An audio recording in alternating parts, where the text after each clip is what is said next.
from the Louvre in Paris. Joining me on the program now from the Think Farm, John Peachy. John, kia ora.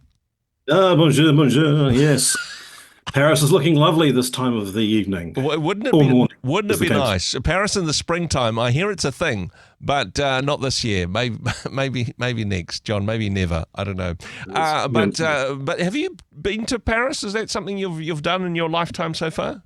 I have flown over Paris. Oh I've yeah, not actually landed. that's I've probably the been best way to to see it. I've been to the Netherlands, and I've been to Denmark, and I've been to Norway, and I've been to Germany, but Yeah. I've not actually been to Paris, which is embarrassing. Not been to Well, France. never been to Paris. I mean, I think there's a song in that. Honestly, I think there is. There's a Maybe. little place on the coast, on the northern east coast of France, called La Rochelle, and Yeah. my wife's name is Rochelle, and I'm Ah. kind of keen to take her there at some point as a surprise. But And while you're there, you may as well, I don't know, Eiffel Tower and boat down the Seine and all that. I mean, hey, put it on the list, JP. And if your wife is listening to this, then you've just promised to take her. So sorry about that.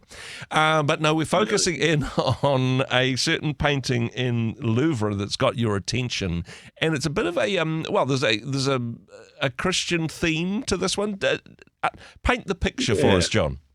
well, it's pardon the pun, indeed. Yeah. I mean, and actually, the painting's actually been sold into a private Oh, home okay. now, which is unfortunate. But it's a painting by an artist, a German artist called Friedrich Moritz August Retsch. Okay. So the Retsch might be an appropriate title. I'm not sure.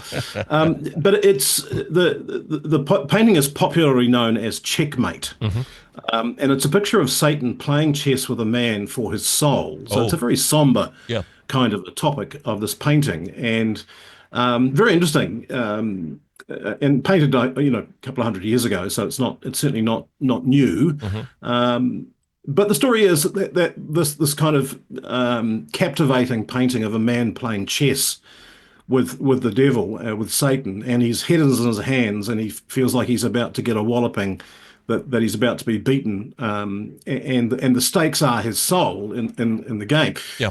Well, the urban myth was that there was a tour of art lovers, of prominent people in the Louvre, Yeah. looking at these paintings, and a particular American who turned out to be a chess grandmaster, a man by the name of Paul Morphy, who was born in 1837 or something. So we're going back a long way here. We're back in the day. Yep. Back in the day, he was observing the painting, and the group moved on according to the story, and he was stuck looking at this painting, and there for quite some time. And as a chess master, he was looking at the board. And well, it turns out that there is a little bit of urban myth around it, but he did in fact at a friend's place see a copy of this painting, from what I can gather, and did actually have this conversation. And what he concluded was, the king is not done yet. The king has one more move. Wow.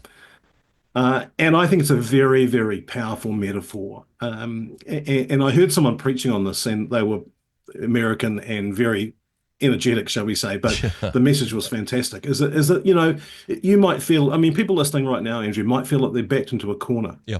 They might feel like their finances or their relationships or their, whatever's going on in their life, they're backed into a corner, that it's about to be checkmate in their life. Yeah. And the moral of this painting is God, the king, has one more move. He's not done yet. Yeah. Right. So interesting. I mean, I played chess for a long time. I can't make head or tail of the painting in terms of that, but I guess if you sort of copied and laid the pieces out, you could understand. But according to Paul Morphy, the king has one more move. He's not all done and dusted. So there's hope for the man who's in this battle. But I think, there are really bad, I'm not even going to go over the stats. There's some really, really bad stats coming out at the moment on all sorts of things, aspects of our lives. Yeah. And it would be very easy to descend down a negative rabbit hole. But the king always has hope, right? There's always one more move that Jesus has for us. Yeah. And then another one after that, another one after that. And so I love this idea of a season of hope. And thinking about what is God going to do in this season. I mean, I think Psalm 25, it says, if you put in you, Lord, I put my trust, and it talks about no one who hopes in you will ever be put to shame. Yeah. Well, it's interesting because that word trust doesn't mean just kind of trust with a little t, not a capital T. Yeah. It means to throw my cares onto God. In fact, I think the Hebrew word is bartak, Mm-hmm. which is pronounced like bar, so kind of very guttural, but it's bartak, Yeah. and it means to throw your cares onto the Lord. And in the same sentence, when it talks about hope, the word here is kavar, and it means to bind yourself to the Lord. So no one who binds themselves into the Lord will ever be put to shame. That puts a whole different complexion and kind of urgency or security around that kind of thought of a season of hope. Mm. Bind yourself to what God is doing. And so mini sermon today, No, mini sermon. thank you. I mean, we've done some art history, a little bit of chess, Hebrew thrown in there. It's been quite the journey, JP. I love this sort of mythology that's come around it, which I'm not sure is overly biblical, and there's various versions of it. Charlie Daniel had a version where somebody played fiddle against the devil, but this whole concept of selling your soul to Satan as if this is something that you could actually do. As I say, it's not a very biblical idea. But what I got, because when I knew that this is what you wanted to talk about today, I says, I've never heard of this painting. So I Googled it, as all people will do, and ever present help in times of trouble. And I looked at the painting, and what it said to me, honestly, was this particular individual, there's a lot of despair in their faces. They think they've been cornered by Satan. Yeah. And there's no hope for them at all. But actually, there's always hope, as you say, that nobody is ever beyond redemption. Nobody is ever beyond salvation. The King always has one more move. And I think for a lot of people, this is a barrier to them. Oh, I could never be a Christian because of these things that have happened in my past. I could never be a Christian because this is my journey up until this point. But that doesn't matter in terms of the next move. The moves you've made in the past don't matter at all. It's interesting, I mean, the enemy's constant plan is to remind you of just how scummy you are. Yeah. And it's like, I don't need reminding, I'm well aware of it. But there's a guy who was a specialist in endocrinology, an American guy called Zach Bush, a doctor who made this interesting statement. He said, our bodies are not made of cells. They're made of stories. He said, we build a body based on what we believe about ourselves, and we use the mistakes of our past to sustain the limiting belief about ourselves. And I think that's a stunning statement. I think that's what we do all the time. But in a season of hope, this is why I love the prophets, right? Because the prophets come in and go, you know what? Here's the future that God has got for you. They break into that hopelessness, into that narrative that says, I'm only ever going to be. I've had that narrative most of my life. Yeah. I'll never be anything because of my past. And unfortunately, dare I say it, we are really good at reminding people of their pasts, Andrew. Yeah. Despite Scripture saying, do not judge. This is a bad deal, guys. Leave it alone.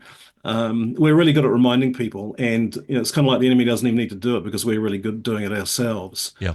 But in a season of hope, listen to what the Lord is saying to you, right? Yeah.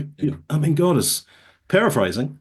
You're fantastic. Look what I've done. I've made this amazing creature in you. I've just done a wonderful work. It's almost like, how dare you say that you have no value? Yeah.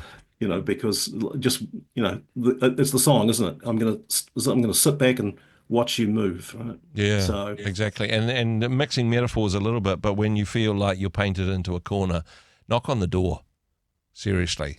And that is the King's last move, I suppose, is to answer that door and to invite you in. Hey, JP, really appreciate this insight on this, and would encourage actually for people that think that they are and painted into a corner to take that move, perhaps to Google image a particular painting that formerly of the Louvre called Checkmate.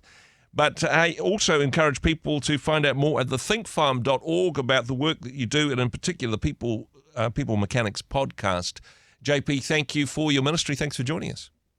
Oh, mate, always my pleasure. Anyone who needs someone to speak into their life at the moment, if they feel like that they've done their last move and there's no more moves, mate, I'd love to pray for you. I'd love to speak life into your corner. JP, always a pleasure. Thank you, sir. Thanks, mate. Hey, thanks very much for joining us in the Rhema studio. Thanks very much for watching the interview. It's kind of nice to have an audience, actually. And if you did like what you watched, then do give us a like, do give us the thumbs up. And if you'd like to see more interviews like that one, or perhaps even better, subscribe and those interviews will come straight to you. Don't forget to turn on your notifications, and we'll see you in the next one. Cheers.